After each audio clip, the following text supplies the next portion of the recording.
week's episode, we get photobombed, Renaissance falls over, and I get my acronyms messed up. And this is the bottom line.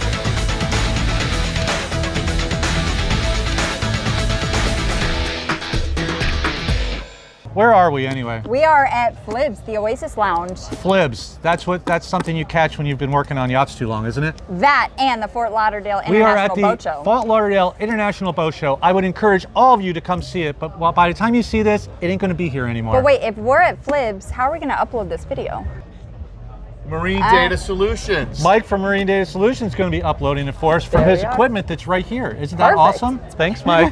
Yes, we are uploading the show from his equipment, which is live at the boat show. That's insane. It's great. No cords. None needed. Okay, by the way, I'm going to give you some boat show stats. You know there's 100,000 people expected here over the next 5 days?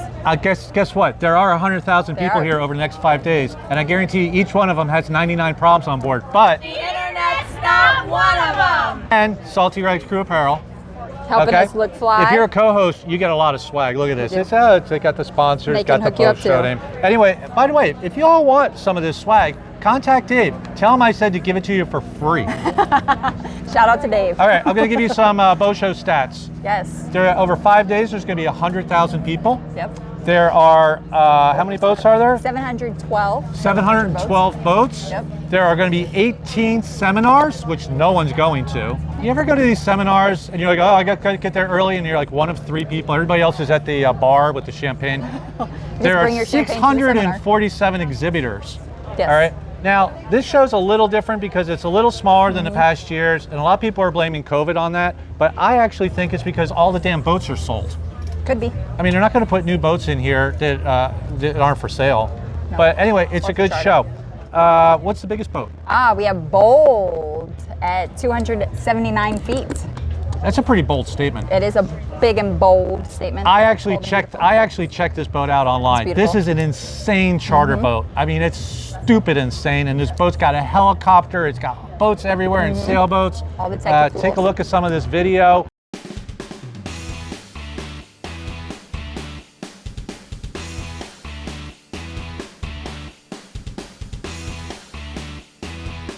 They do it right. And you know, I run a charter boat, but You do. you know, I don't run a charter boat like that.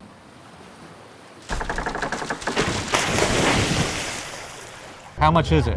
Per week it's about $875. All in, you're probably looking at over $1 million. Little more. So I would expect it to be spot on. Now, just for the record, you can charter Renaissance for 10 weeks for that kind of money. All right? Nice plug. Nice plug. Okay, what else? Give me some other stuff. Well, we have some other special premieres here at the show. Premiere means the boat's never been seen anywhere else. It hasn't. Okay, Some which of ones them. are they? Boston Whaler, the 420 Outrage Anniversary Edition. the Okay, 50th Boston anniversary. Whaler. For a 42 footer? Okay, by the way, if you buy a Boston Whaler, you can keep it for like 5 years and then sell it for more. There you are. They don't sink.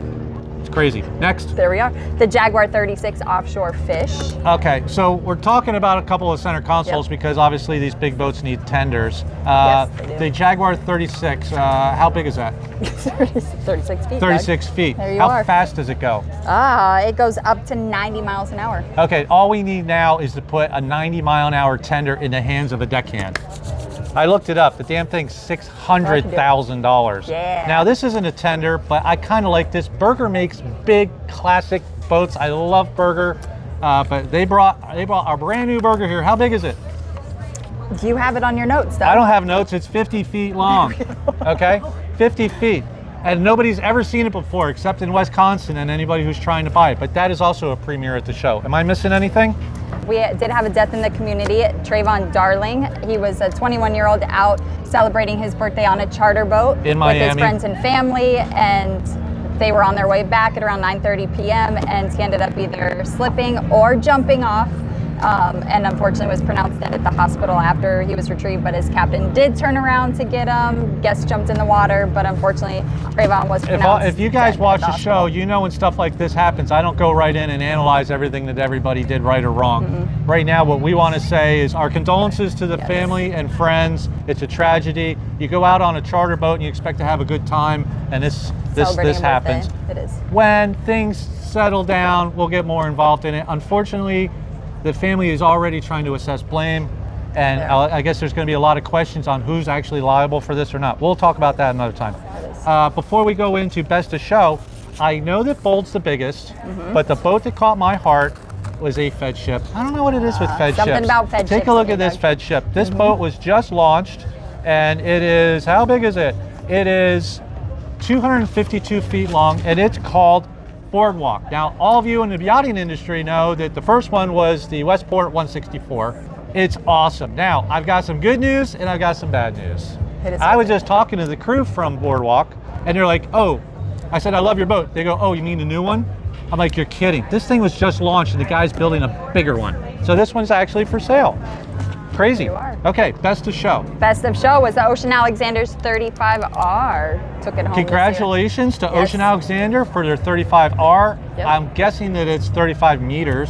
That makes it 116 about, feet. what, 140,000 feet? I don't do good with meters. 116. 116, close. Anyway, so best of show wasn't the biggest. Nope.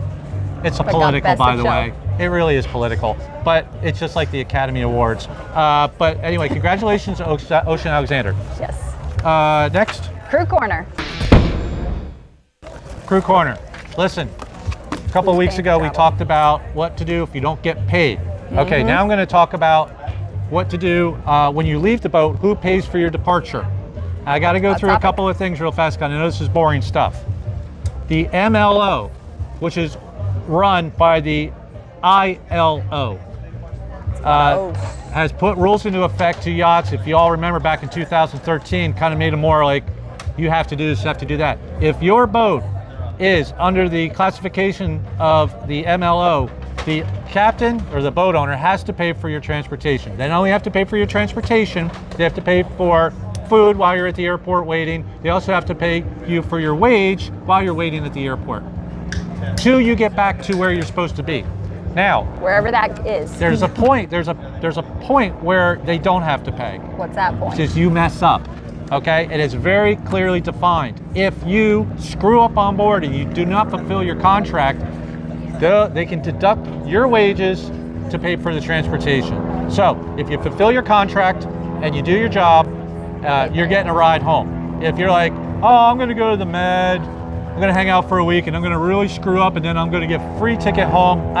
Don't do it. Don't do it. Don't Now, do it. You'll end up paying for now, it. those are the boats that are governed by those flag states. The U.S. flag yachts, who actually belong to the ILO, which is the International Labor Organization, we belong to that, the U.S., but we don't endorse the MLO portion of the IMO. So it's a tricky situation. So the U.S. flag boats have to follow that, but they do not endorse the MLO. Isn't that crazy? It is. And they say they never will. All right, now, There you go. there's a couple other things. Regardless of your flag, regardless of where you're at, if you're in a flag state port, you have to follow those rules. So you're flying them back anyway. Okay? The second thing is, if you're commercial, if you're a private yacht, guess what? It's whatever you agree with the captain.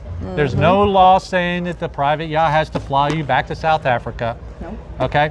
But if you go to the Bahamas, you go to the Mediterranean, and you're a U.S. citizen or South African, and you screw up, and you're like, Don't screw up. the cab's like, get the hell out of here. And you're like, yeah, dude, fly me home. And he's like, no, you screwed up. It's on your nickel. Just don't According to the port, because you can't just leave somebody in that country, you are still responsible for flying them out. All right. So you can take it out of their wages, and you have to do it that way. Even private. That's what I'm saying. Private. Commercial, you have to. Private, it's you still have to. Now, I'm just going to say this: Renaissance flies everybody everywhere, don't we? And sometimes I grind my teeth, even for the people that I'm like. "Argh." Sometimes I'm But you like, do it. listen, I'm flying you back to Chicago. Actually, I don't need to fly you back. A bus will do with Any mode of 16 stops. Yep. Okay. It doesn't have to be an airplane. If you're in Boston and you have to go to New York, don't sit there and go, I want my plane ticket. You're getting on, what is that, Amtrak, okay? All right, Just any anyway, way to get okay, I'm home. gonna leave you with this.